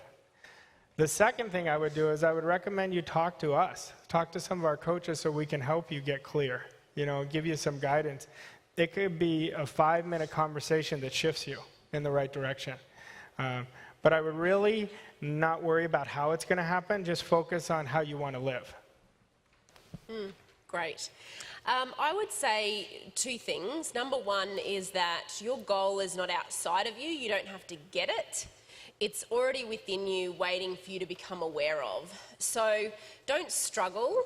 Let would be a really important part, and to really listen for the feelings.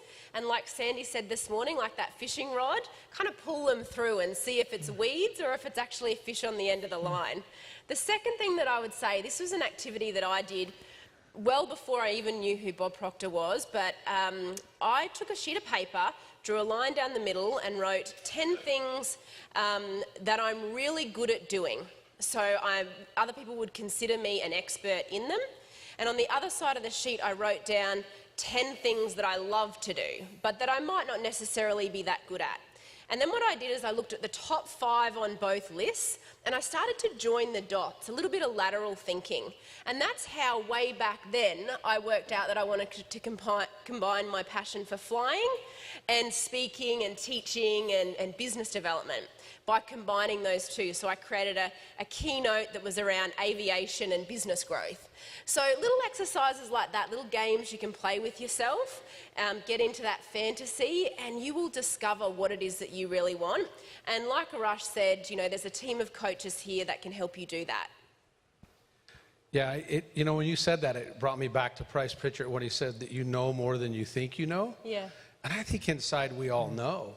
And it's just giving ourselves permission to say yes. Bob was talking about Anders this morning when he went from 40,000 to 400,000. Now he was working with him to help his mindset go to 4 million. And the biggest thing, I think, to allow yourself just to do it, just be it, and accept it and work with somebody.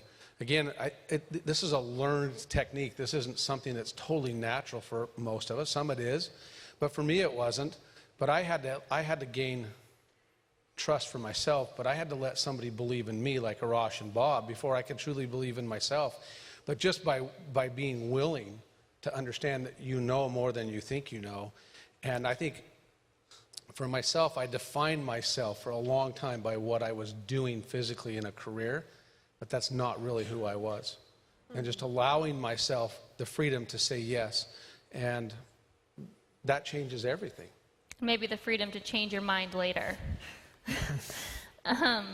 Meaning, like, change your mind about what it is you want. Like, it's not set, it's not etched in stone or written in blood. Exactly. Like, just decide on something. And on that note, Mikey, that can be a really scary thing to do. I think about when I was running my branding and marketing business for 8 or 9 years, and then, but knowing that there was more to me, and knowing that there was greater things that I would go on to do in the world, but I had to give myself permission to kind of let that happen. And that's scary because we're so used to being us, even though we know that we can be better and we can do better. So that's why this environment, that's why being in a supportive environment, a part of a network, a part of a program is so powerful, because you just can't do it alone.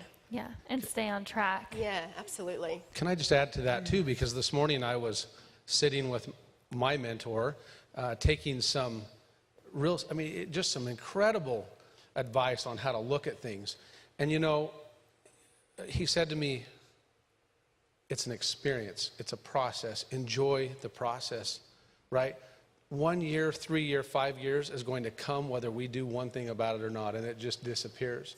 I remember putting the Christmas tree away last year, and we just did it last week, and it happens. And I used to be 24, and then 20 plus years later, here I am. And so I appreciate, Arash, when you said that to me this morning, because it made so much sense that it's progressive. So when we're setting goals, if it's clear and definite and it creates desire, go for it, but it's most likely going to expand. That story about Hillary in the book, Monica said, who the heck would want to climb to the top of the mountain? Who would want to go up 30,000 feet? And Bob said, because he had such a passion. He came and was talking to us. He said because he had such a passion to be on the mountain, Spirit has directed him to do that. And it was his desire. And so we figured out the way along the way.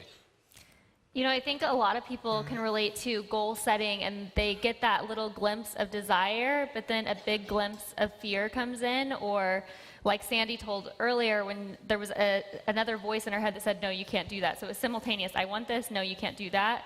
And it's what voice is going to win. But I'd love to hear each of you talk about that fear. And I know that it's something that you've come up against, your clients have come up against, we've all come up against. Well, I think fear is guiding you to tell. Fear isn't a bad thing. That's what we got to understand. Fear is telling you where you're comfortable. And, you know, I tell anybody I talk to about this that we have a window of opportunity every day. We're either going to shrink to our insecurities, our comfort zones, or where we're at, or we're going to go and walk where the fear is, because that's where our treasure is. That's where the freedom is. Whatever freedom means for you, or whatever goal, C-type goal means for you. But we have to have a different, in my opinion, we have to have a different relationship with it. Like Bob's always telling me, if you know how to do it, then it's not a good goal. And you want to get something that's fearful and exciting at the same time. Thanks, Raj. Go ahead. No, sorry. No, go ahead. There was one other thing I was going to add to that around fear and moving on things. And I think that's where decision comes into it. Making that committed decision. You know, you can be committed to creating what you want, or you can be interested. And when you're committed, you'll do whatever it takes. And when you're interested, you'll do what's convenient. And, you know, you have to make that decision. Either you're going to be in control of creating your future, or the paradigm will be. And I guess a little tip for you is to be very, very careful with who you discuss your goals and dreams with. If you go looking for approval from your partner or your family or your friends, you might not get it. And then are you going to let them dictate the course of your life, or are you going to dictate the course of your life? And so you're going to have to make decisions for yourself, and you need to act on them before you let the paradigm, yours or somebody else's, talk you out of it. Thanks, Karen. That's so good. It looks like... Yeah, when I came back from lunch, I noticed there was the Science of Getting Rich books on everybody's chair. And it brought me back to attending a seminar in about 96, 97, somewhere in there, and it was the Science of Getting Rich. And Bob had us underline in the 4th chapter, you'll find in the 4th chapter, he says that basically your way of doing things is a direct result of how you think about things. And I've had that book since 96, and I read that. It's on my desk every day, and then I realized that I cannot continue to do things the same way and hope for different results. And it's the simple and small things in the education piece. Once again, I mean, if my way or your way of doing things is the direct result of how we're getting our stuff in our life, or the reflection of inside, all we have to do is educate ourselves. That's all we have to do. It's just close that gap. It seems simple, but Waddles also says in that chapter it's the hardest thing in the world. So that's why I think it's so critical to be in an environment and have those conversations like I did with a coach and a mentor of mine today even, and something that can shift you just like that, even in just a 5-minute conversation. It's ultimately a process. Thanks, Bill. Raj, one of your favorite programs of ours is the Inner Circle, and I'd like you to talk about why. We also have 15 or 16 Inner Circle members here, if you guys want to stand up. I think you're at the front somewhere. There's our Inner Circle clients. Let's give them a round of applause. Inner Circle is one of our most serious programs where Bob goes really, really deep. Inner Circle, I've been blessed to be a part of Bob's Inner Circle for a number of years now. And when we were talking about creating this program, Bob and I were talking about it, then he talked about it with Sandy, because he always would tell me that he was a part of Earl Nightingale's Inner Circle. And he wanted to study what Earl studied. Well, that's what I did with him. So I said, I didn't name it Inner Circle, but I said, why don't we create a program like that? And he said, let's do it. So we ended up doing it, and I think the program is so unique, and I think if you see the 15 or 16 people who stand up, and they'll be the first to tell you, I'm sure, it takes you into so much depth. You know, Bob is streaming from his studio and working with you every week, and the amount of depth that he takes you through, there's nothing like it that I've seen. You know, it's not things that we do at our 4-day seminars or things you've seen on YouTube. I mean, Karen, you're a part of it, and, you know, the inner circle, you're studying what Bob studies and how Bob studies, you know, and I think that's a big emphasis that I want to make, because if you've done any of our elite programs, Bob was always talking about, you know, studying is the key. You need to study an hour a day. But he's teaching you how to study. Then he's strategizing ideas with you. So the type of environment it is, and it's 6 months long, and he works with you. Sometimes it's every week, sometimes it's every 2 weeks. I think the results that have come from it, and the unique thing about Inner Circle, because it is 6 months, but the majority of my clients that I work with continue to repeat and repeat and repeat. Like I had 2 people here, Bill and I were talking about it because he had a few people here who said, I'll never not do Inner Circle. Every 6 months I want to continue going deeper. That's so good. Karen, can you talk to us about becoming a consultant and what it means to be a Proctor Gallagher consultant? I'm sure a lot of people have a lot of questions about what that is, what it means, and what you do as a consultant. Sure. So when I attended Matrix in April 2015, I didn't know that there was an opportunity to be able to teach and facilitate or share this information. Bob's really the teacher.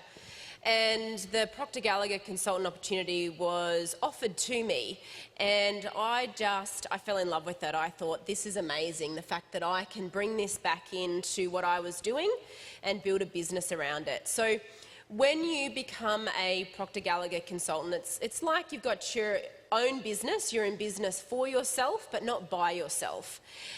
We have a phenomenal community of consultants based all over the world, and you're in a position to be able to share and connect people with this information and play a critical role in helping them set and accomplish their worthy goals. And one of the beautiful things about being a PGI consultant is that as you transform your own life through the study and application of the material that we teach, you're also transforming the lives of hundreds of other people, of thousands of people in your community and your circle of influence. So I remember going to one of my first consultant trainings in June 2015. And Bob came up to me in the room. He didn't know who I was. I don't even know whether he knew who I was for the first 12 months. I just thought I'll go out there and get results and then he'll know who I am. And so anyway, Bob came up to me and he said, what do you really want, Karen? And I said, I want to help people all over the world change their life. And he said to me, well, change your own first. And I'm so grateful. That's one of those moments that Bob talks about, those turning points. And I sat there, it was like the 8th of June 2015, and I thought, well, that's what I'm going to do. I'm going to apply the material that we teach, the Thinking into Results program that you have access to as a Proctor Gallagher consultant, and I'm going to study it like a scientist every single day, and I'm going to apply it to my own life. And as I learn how to use it and apply it, then I'm going to be a more effective leader and be able to demonstrate to other people how they can use it. Now, I've used it to transform my income, turn my monthly income, my yearly income into my monthly income a number of times over. I used it in my relationship to manifest and marry my husband, to fall pregnant, to set and run and win a 150-kilometre ultramarathon across the desert, to buy a home. I mean, this is the sort of stuff that you can help people with when you're a Proctor Gallagher consultant. It's a phenomenal foundation and tool, and we have almost a business in a box. And I'm not telling you any of my story to impress you, but really to impress upon you that I was just a girl from the middle of Australia who grew up in a town of 100 people who fell in love with this. And I had enough courage and enough confidence to say, I want to do this and invest some time and money in myself. And Bill met me right at the beginning. I had to borrow more money from my then 2-week boyfriend to become a consultant. But, you know, I've never looked back. It's been the greatest thing that I've ever done. I found my home, my place as part of the Proctor Gallagher Institute. I think you attracted me and I attracted you. So I'm really grateful to be here and be part of our community. Thanks, Karen. We are so happy to have you as a part of our community too. And I want to ask you, as a Proctor Gallagher consultant, do you feel supported, and what kind of support system do you have? Oh, it's phenomenal. I have never seen not only the material, but I've never come across anything as comprehensive in my entire life. Not only the material that you get to share with your clients that you enroll and start to coach, but in terms of the support and the training that goes with this. When I got into this business, becoming a consultant, the program was only a couple of years old. Now, I didn't know that when I got involved, but I hit the ground running. Someone said to me yesterday or the day before, I can't remember who it was, but how long did it take you to figure this out? How long did it take you to crack it? And I said, you know, almost straight away. I really did. I got straight away, and that was purely because I just did exactly what Bob Proctor and Doug Dane told me to do. And you really get to work very closely with Bob Proctor as the PGI consultant. And I had no reason to doubt anything that they were telling me, and I had no background or skills in this industry at all. So I just loved the material, and I was enthusiastic about sharing it, and I just followed the system that was given to me, and I've had a significant level of success with it very, very quickly, and I help a lot of people, and I wake up and I know every day is going to be a great day, and I know that the PGI support team on the end of an email or at the end of the phone or at training every quarter in Toronto that I fly back for, and it's extraordinary. I love listening to you talk about it because your whole face lights up and you just feel that fire inside of you. I love that. That's what you hope for. Yeah. Bill, could you tell us a little bit about Matrix? Because first you came to Matrix as a client before joining the Proctor Gallagher team and becoming one of our coaches. So, and Matrix is still your favorite program of ours. Yeah, I love it. I think going back to what I said in the beginning of our panel is that environment plays a huge role in our ability to succeed, period. And I think as we work in those environments, I mean, you can all imagine, I mean, I won't do this, but if everybody out here was honest with themselves, everybody has an idea, everybody has a goal, everybody has something inside of them that they want to accomplish on a physical plane, a business idea or something that they want to bring out and into the market. And so Matrix, in my belief, is that you get the best of what we're doing here this weekend. You get to spend 2 focused days developing the mindset and the consciousness back of that goal, where he's literally Bob's teaching you step by step how to create the thinking that you have to have and the confidence and the self-image you have to match your goal. And then when you spend a couple days in that creative mode, it's really fascinating. Often I'll tell clients by Wednesday of that week, you'll know exactly why you're here. And it happens every time. And those of us that are on the staff, they'll attest to that about 3 or 4 days in, you'll have clients that just come absolutely in harmony with where they're going because of how Bob teaches the creative phase and how to develop your idea into something that you can actually physically take action on and bring it into the market. And then the last 2 days, of course, is networking and masterminding and putting the puzzle together so that you have those resources, the people, the tools, and the resources to bring your idea. So I think if you can imagine working in that environment with what you're doing here today, and if you truly came with the expectant attitude of understanding how to apply what Bob's teaching and then move it into your ideas, it's exponential.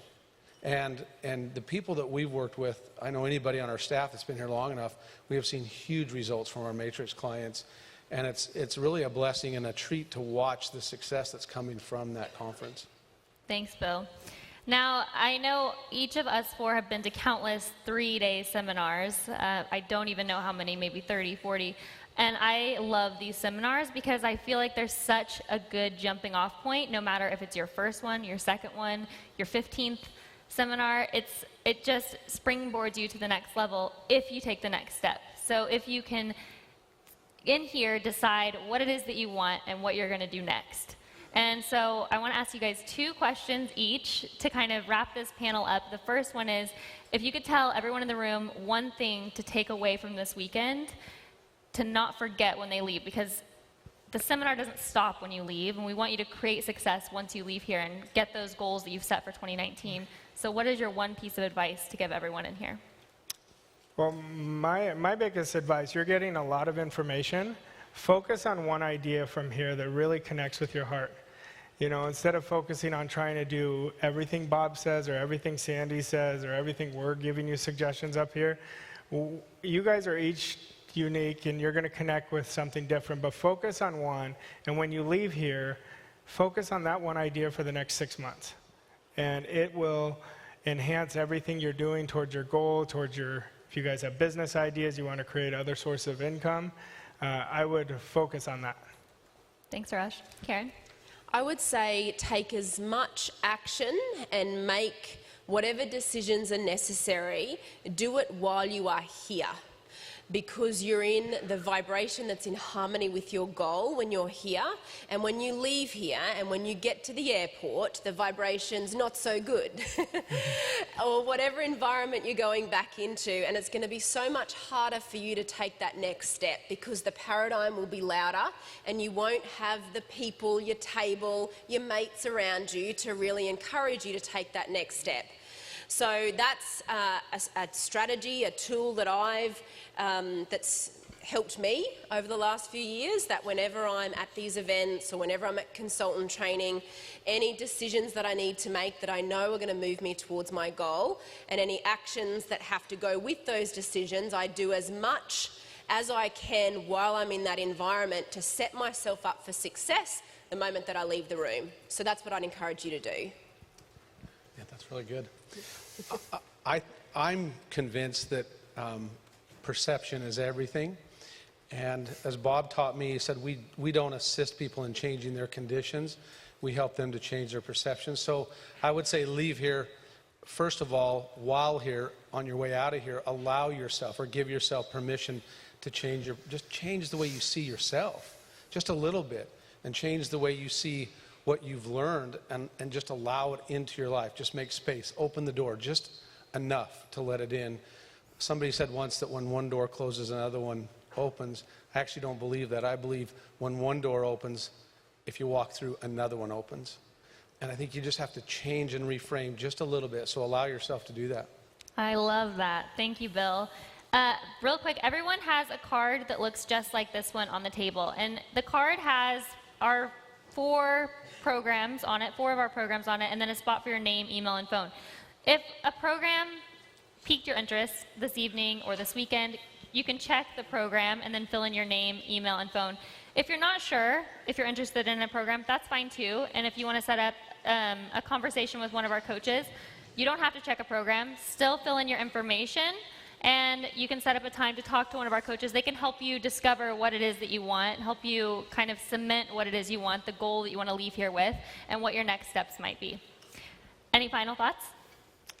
My final thought is I take myself back to that seminar, 3-day seminar back 10, 11 years ago that I did, and I encourage you to follow the advice Bob gave our group when we were there, is when you guys are sitting there, whether you're at home, whether you're in the crowd here, is make a decision that you're going to be one of those 3%. That is the biggest thing I can tell you, and commit to do whatever it takes, no matter what. That's what I would recommend, because the days are going to pass. A year from now, you don't want to be in the same room at the same place. So I really highly, highly encourage that. Thanks, Raj. I would say, and this is also to the live streamers, I know that you've been watching this along the way, and even though you're not in this room with us, you're here and you're in your own room, but when you leave this room, when you leave your lounge room, live streamers, don't leave the dream or the goal there as well. You have to, you want to imagine that it is like a person within you looking up at you and saying, see me, hold me, nurture me, look after me, don't leave me here. And you have to take that responsibility for that dream, that goal.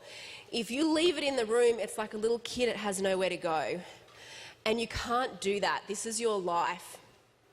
And you want to really be serious about this, that if you're willing to do that, if you're willing to not leave the dream or the goal in the room, to take it with you, to bury it in your heart, I can guarantee that nothing about your life will be the same 12 months from now, but it is up to you. I just think going back to those stories that Bob was having us read, the thing that was common that I sat back there quietly reading those stories is that they were curious. And they were just common everyday people, no different than we are, no different than Bob Proctor was. And that they allowed that curiosity. And I love the fact that if we just, going back to just allow, just what if? Bob said you can't measure what you lose, what you're going to lose, you can measure what you're going to lose, but you can't measure what you'll gain. And just give yourself that opportunity and step forward and watch what happens. Thank you, Bill. Thank you, all three of you. If we can give our panel a big round of applause. Thank you all so much. We are actually going to end the day right now, and we're going to be back here tomorrow morning at 9 a.m. so you can take all of your stuff with you. We'll see you bright and early tomorrow morning. If you have a card that you filled out, just fill it out and take it to these tables over here on the side, and they will take care of it for you. Thank you. Thank you guys so much.